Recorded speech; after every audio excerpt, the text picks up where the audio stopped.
নমস্কাৰ সকলোলৈকে আৰু আজি মোৰ সৈতে উপস্থিত আছে আপোনালোকৰ সকলোৰে মৰমৰ সকলোৱে চিনাকি যাৰ নামটো ক'লে আপোনালোকে খুব হয়তো ভাল পাব। তেখেত আজি মোৰ লগত উপস্থিত আছে হিমাংশু প্ৰসাদ দাস। বিশেষ একো নকওঁ, তেওঁৰ বিষয়ে আপোনালোকে জানে। আৰু তেখেত আজি মোৰ লগত কিয়নো আছে, কিয় আমাৰ শিৱসাগৰলৈ আহিছে, কি কৰিবলৈ আহিছে, গোটেইখিনি তেওঁৰ মুখে শুনিম। আহক হিমাংশু দা, আপোনাক স্বাগতম জনাইছোঁ। নমস্কাৰ। আপুনি যিহেতু আপোনাৰ সকলোৱে দেখিছে ব্লু ফিল্ম তো ব্লু ফিল্ম আহি আছে আমাৰ নতুন চিনেমা। চাকিৰা আহিব বকুল তলৰ বিহুলৈ, আৰু গৰুৰ পিছত এয়া আমাৰ তৃতীয়খন চিনেমা হললৈকে আহি আছে ব্লু ফিল্ম। 9 ছেপ্টেম্বৰ ৰিলিজ হ'ব এই চিনেমাখন। 2022 চনৰ শ্ৰেষ্ঠ অসমীয়া চিনেমা বঁটা পাইছে ইতিমধ্যে। তাৰ লগতে best supporting actor, best supporting actress, best music, best lyrics আৰু বেষ্ট স্ক্ৰীন প্লে। তো এই চিনেমাখনে বিভিন্ন বিভাগত ইতিমধ্যে নিজকে শ্ৰেষ্ঠ বুলি প্ৰতিপন্ন কৰিবলৈ সক্ষম হৈছে।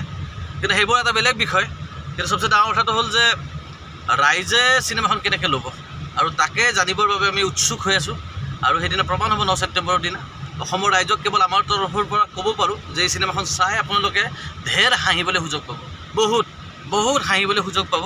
আৰু হাঁহিবলৈ মাজে মাজে আক্ৰাম এনেকুৱা ধৰণৰ কথা আছে। হয়, কেতিয়াবা কি হয়, আমাৰ বস্তু এটা চোৱাৰ লগে লগে হাঁহি উঠি যায়। হয়, সেইটো এটা বেলেগ হাঁহি।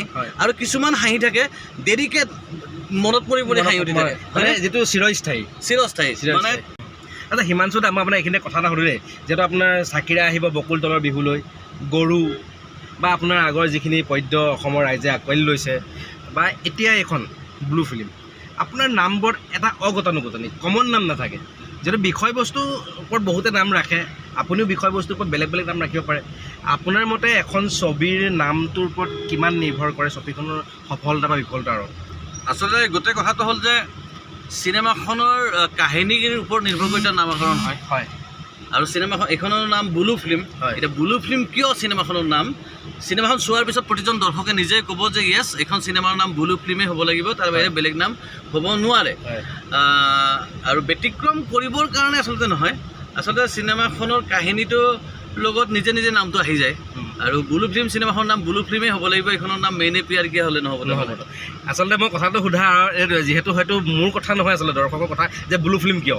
গতিকে ব্লু ফিল্ম কিয়, তাৰ কাৰণে আপোনালোকে ছবিগৃহলৈ যাব লাগিব 9 ছেপ্টেম্বৰত। আৰু ছবিগৃহলৈ গৈ যিহেতু হিমাংশু দাই কেনেকৈ কষ্ট কৰি ছবি নিৰ্মাণ কৰে, আমি বিভিন্ন সময়ত সংবাদ মাধ্যমতে হওক, সামাজিক মাধ্যমত আমি জানো। আৰু নিজেও যেতিয়া এই দিশটোৰ লগত অকণমান জড়িত, এখন ছবি নিৰ্মাণ কৰিবলৈ, আমি এখন চুটি ছবি নিৰ্মাণ কৰিবলৈ কিমান তিতাকেহে খাওঁ। গতিকে যিহেতু হিমাংশু প্ৰসাদ দাস এজন আমাৰ অসমীয়া ব্যক্তি, আৰু এখন অসমীয়া ছবি নিৰ্মাণ কৰিছে, প্ৰথমতে আপোনালোকে প্ৰথম দিনাখন আহি চাওক। বেয়া লাগিলে কৈ দিয়ক বেয়া লাগিছে, একদম ভাল লাগিলে কৈ দিব ভাল লাগিছে, ভাল লাগিলে দুজন পঠিয়াই দিয়ক, বেয়া লাগিলে দুজন মানা কৰি দিয়ক। কিন্তু প্ৰথম দিনাখন আহি চাওক, বেলেগৰ মন্তব্যৰ কাৰণে আশা নকৰিব, মন্তব্য আপুনি দিয়ক। হয়নে?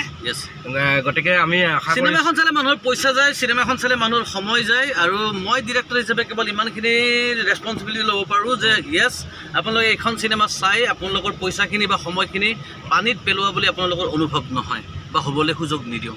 মই এইখিনিতে য়ং জেনেৰেশ্যন ডেকা যুৱকসকলক কওঁ, আপোনালোকে 6টা ৰজনীগন্ধাৰ দাম এবাৰ হিমাংশু দাক দিয়ক। তাৰমানে এটা টিকেট কাটি এবাৰ আপোনালোকে চাওক। হয়তো ছবিৰ মাজত কেতিয়াবা নিজকো বিচাৰি পোৱা যায়, হয়তো পাব পাৰে আপোনালোকে, যিহেতু এটা বাস্তৱ সময়ৰ ওপৰত নিৰ্ধাৰিত এখন ছবি। গতিকে হিমাংশু দা, আপোনাৰ ছবিখনলৈ আমি শিৱসাগৰীয়া হৈ গোটেই অসমবাসী হৈ বহুত আপোনাক শুভকামনা জনাইছোঁ। আৰু কেৱল ব্লু ফিল্মেই নহয়, বা হৈ যোৱা অনাগত সময়তো আপুনি আৰু নতুন ছবি, আৰু এইখিনিতে আজিয়ে আপোনাক কৈ থওঁ, পৰৱৰ্তী ছবিৰ কাৰণে শিৱসাগৰত আহি কৰিবলৈ এতিয়াই অনুৰোধ জনাইছোঁ। যদি পাৰে আহিব, শিৱসাগৰত কৰিব, আমি যিমান পাৰোঁ সহায় সহযোগিতা আগবঢ়াম। Thank you. গতিকে জয়তু ব্লু ফিল্ম।